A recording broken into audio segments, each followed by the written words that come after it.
Hey everybody, I'm Ebony. This is Ebonee's Creativity. Thank you so much for joining me here on my channel. Today's video is going to be another furniture flip. I have a client who brought me a desk that she wants me to reimagine, so I'm going to be doing that for her in this video. Since I announced in my last video that this could possibly be my last year doing YouTube if things don't start to pick up in a major way, I was thinking about doing Vlogmas, so let me know what you think. I don't think I'll be able to do every day, but I can do like a combination of days, so like every 2 or 3 days. If you would be interested in that, kind of try to get to know my behind the scenes a little bit better and kind of learn more about how I live my life, then let me know that in the comment section below, and I will start filming for Vlogmas and try to get a video up at least every few days. Let me know what you think about that. Thank you so much for watching. Let's hop right on into this flip.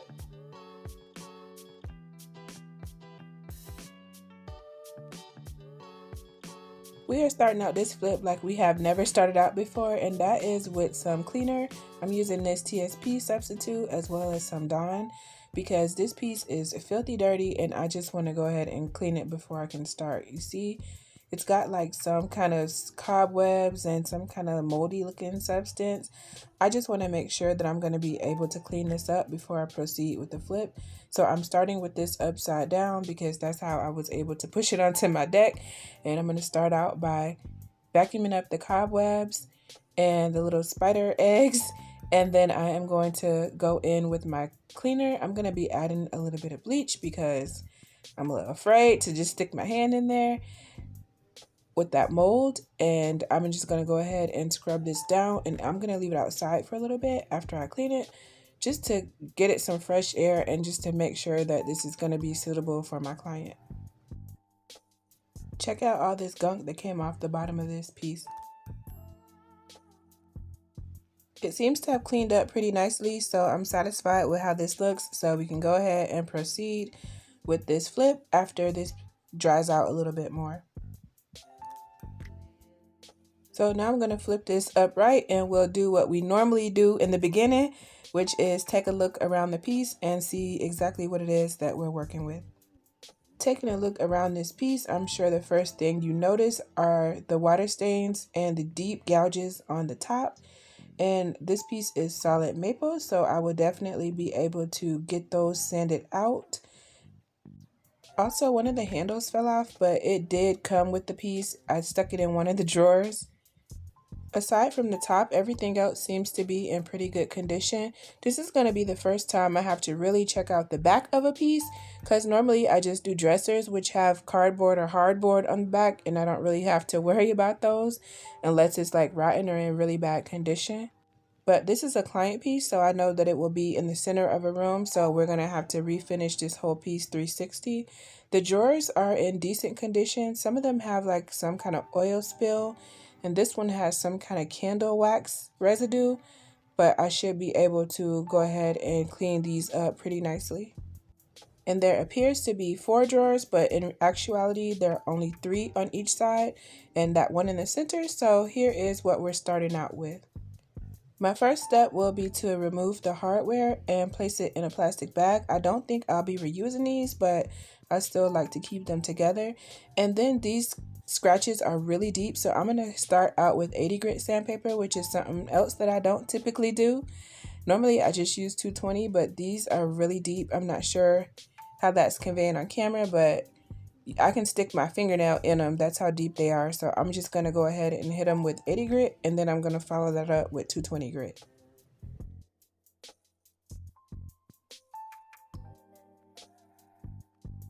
I'm going to be painting this per my client's request, so I don't really have to get all the finish off, but this is how it looks once it's smooth enough to paint. Now I'm going to go in with 220 grit sandpaper and scuff sand the rest of the piece, and I'm able to get away with using 220 on the body of this because there is no other major cosmetic damage.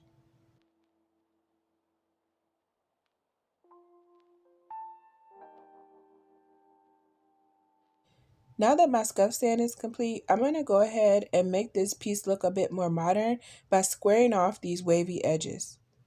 So if you've watched me use jigsaw before, you are holding your breath. I'm holding my breath too, but I'm determined to get better with the jigsaw. So I'm just using it as much as I can and trying to become more familiar with it. This piece has 8 of these legs for me to square off, so I'm going to be getting plenty familiar with my jigsaw on this piece.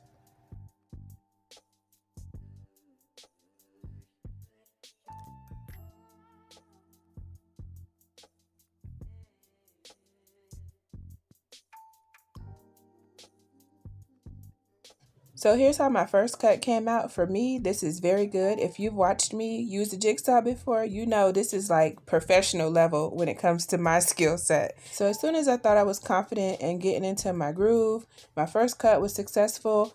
After that first cut, my jigsaw totally blew up and died. So now I'm in a panic because I've already cut this one and I have 7 more to cut. So I just decided to move on to doing the things that I could do. So then I went in and sanded the inside of the drawers to try to clean those up a little bit. And then as I was sanding this first drawer, my sander also died. So now I'm kind of starting to panic because I'm at a total standstill. I'm 2 tools down and I'm trying to figure out what I can pivot to continue making progress on this piece while I search for new tools. So here's where we are with the project as of right now. Everything has been scuff sanded and cleaned, and now I'm just trying to figure out what I can do to make progress. Right now I have 2 more drawers that I need to sand and no sander, and one of them has wax in it, so there's no chance I'm about to try to hand sand that. So right now I'm just going to completely walk away from this and pivot. Alright, I've got a piece of a dowel from a previous project, and I've got a lot of plywood left over from a previous project, from the floating shelves that I did, which I will link down below. And so now I just want to get good use out of this. So I'm going to be cutting my own dowels out of this leftover plywood. And I've got this piece, these pieces, and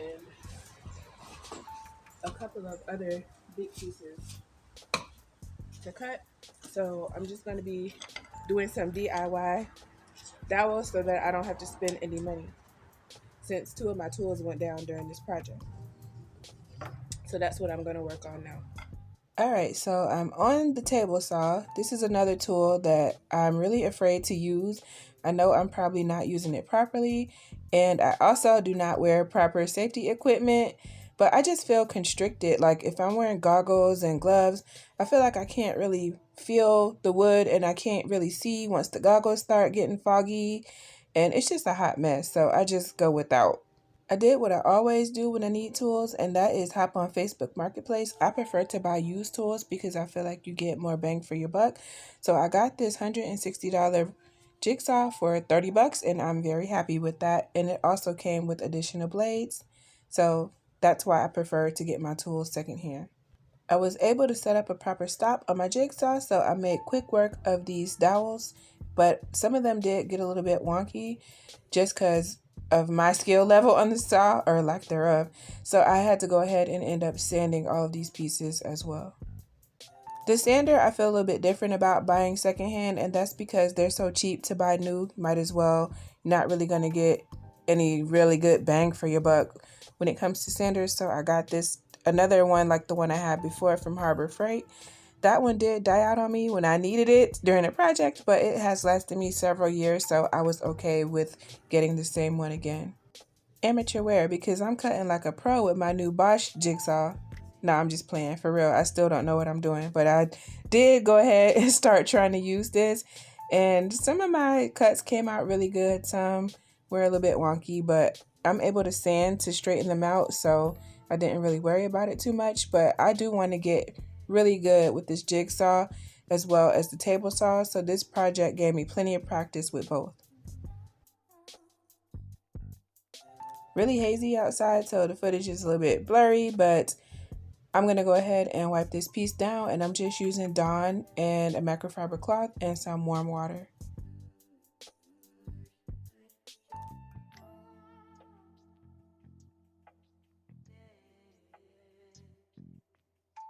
Alright, so now this is the part that I have kind of been dreading and kind of been looking forward to. I'm going to be installing all my dowels that I cut. I wasn't sure if it would be better to cut the pieces that I need individually and then put them all one by one. I decided that it would be faster to just apply the long sticks and then go back and cut the slits for the drawers to be able to open later. So I'm just going to be nailing my dowels in, trying to avoid the areas that would prohibit the doors from opening properly. And I'm going to be using a spare dowel as my spacer, and I'm just going to continue going across the front of the piece until I reach the other side. This process was very tedious, from cutting all the dowels out to putting them on one by one, but I kind of just zoned out and got it done.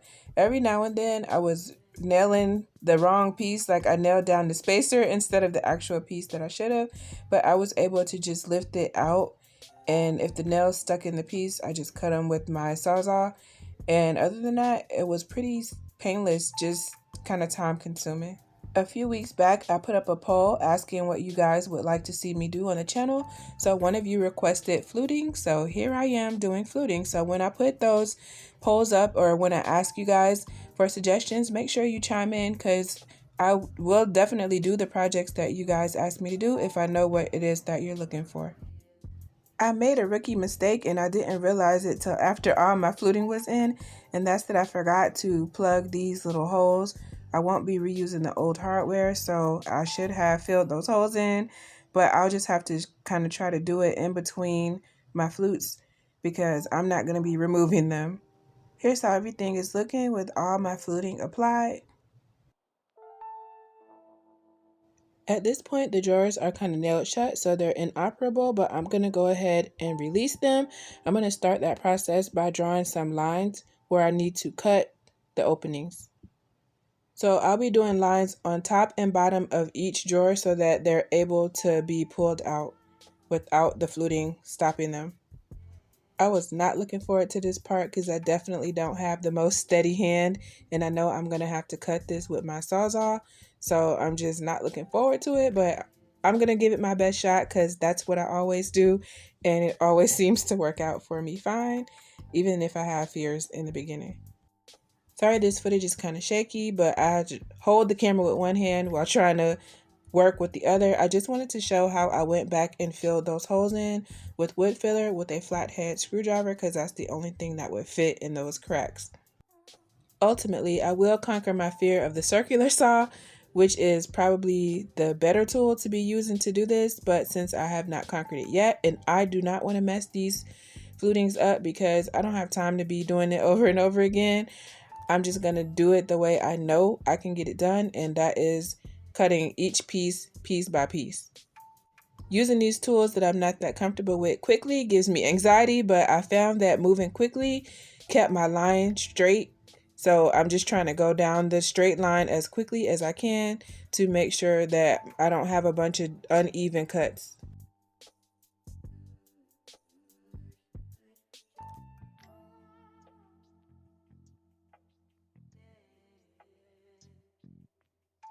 At this point, I thought I had cut everything free, but something is sticking and I'm having a hard time determining where. So I just kind of used my flathead screwdriver to kind of pry the drawer open, and then at certain points it became evident to me where it was sticking, and then I was able to finally release the drawer. So I did that same process to release all the drawers, and now I'm just sanding across the top and the bottom of each drawer just to make sure that there are no rough edges that will catch when the drawer is being pulled in and out.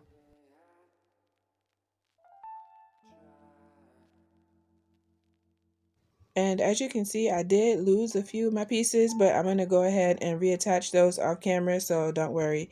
I noticed that they're gone, and I will go ahead and get those later. And once I was done sanding, I just put the drawer back on the track and then slid it in and out a few times just to make sure that it was working properly. So while you watch me do more of the same, I'm just going to go ahead and do my shameless plug at this point, like I always do, and request that you subscribe to my channel if you have not already, and leave me comments letting me know what you think of this project, or if you learned any new and useful information that you can take away from it.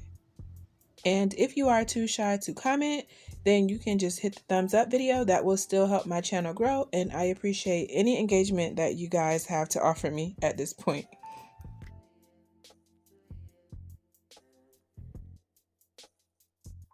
Now I'm going to go ahead and remove these little, I'm not sure what they're called. They look like supports, but I don't really think they're supporting anything.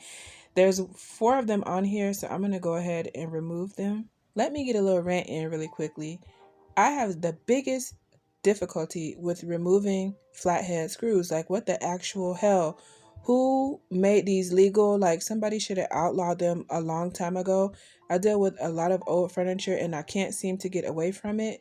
And they're always rusted into place or really difficult to remove. But I digress. After my struggle with that, I went ahead and started to wood fill all of the holes. And I add a little bit of water to my wood filler to make it more spreadable, I guess is the word. And that helps me to fill in holes much more quickly than trying to use it in its more solid form. Also, I really don't feel like doing any more sanding, so I'm just trying to make sure I get this directly in the hole. So by having it more of a watery consistency, I just find that it's easier to work with. So now all of my holes are filled. And after this, I did do just a little bit of sanding off camera, and that includes sanding the filler in the previous hardware holes. Then I washed the piece off again, and now I'm going in with my Ben Shellac base primer and my Wagner Flexio 3500 spray gun. I really love this spray gun, and on days like today where it's like 40 degrees and I'm actually freezing to death while I'm trying to paint, I really like the fact that this spray gun helps me make quick work of this step.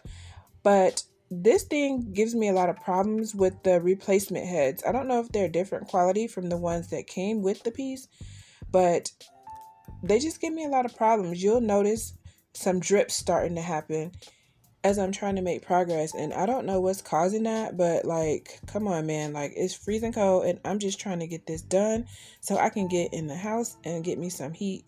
Like, at this point, my hands are kind of starting to go numb and I'm just ready to finish. I don't know why this thing started to drip. If you have this same sprayer, let me know in the comment section, but it's really getting on my nerves and making this take longer and making me freeze to death even more than what I was in the beginning. Even with all the mishaps, there is just no way I could roll at the same speed that I spray. So if you are on the fence about getting a paint sprayer, I would definitely recommend that you get one. Here's how this looks after one coat. I did end up doing 2 coats of primer, but I did the second one off camera. So now I am going in with Fusion's Cold Black to do 2 coats of paint as well. I made a commitment to get a video up every week if it's humanly possible, so that is what I'm doing. I'm out here painting in the dark, and I have switched my sprayer head, so now this one is no longer leaking, and I'm able to make quick progress. My solar lights claim to be motion activated, and they keep going in and out, even though I'm clearly in motion, so hopefully you can kind of see what I'm doing. This is the next morning, and I am doing 3 coats of polyacrylic. Some people say that you need to sand in between coats, but I never do that. But I did add a little bit of the black paint into my top coat. I picked up some antique brass draw pulls from Amazon, so now I've pre-drilled the holes and I'm just going to be adding those on. I wanted to keep it simple, so I just did one little ball.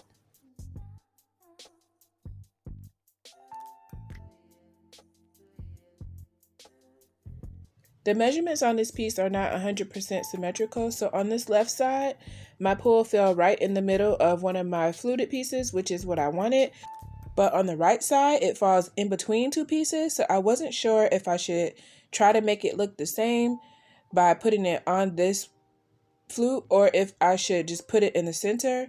So I decided to put it in the center just to make it 100% the same as the other side, but in hindsight, I probably should have just put it on the flute because you can kind of see the screw a little bit if you look hard enough, but I'll just paint it black and hopefully that'll be fine because I'm not going to make another hole.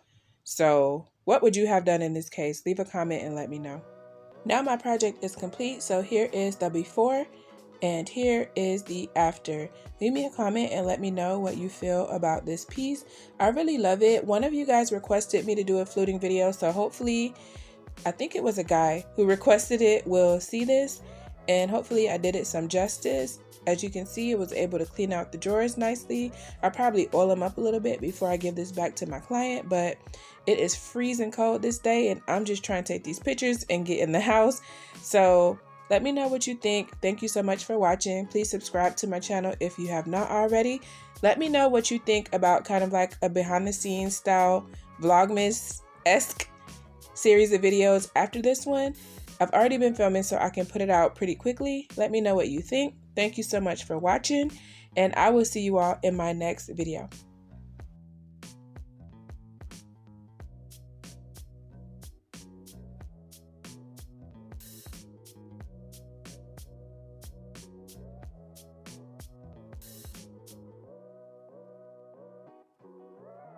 I don't always know who my client will be, but in this case, I was able to capture my client's reaction, so this is the most satisfying part of this job for me. Thank you so much for watching. If you have the time, please select another one of my videos to watch from the choices on your screen or in the description box below. Bye guys.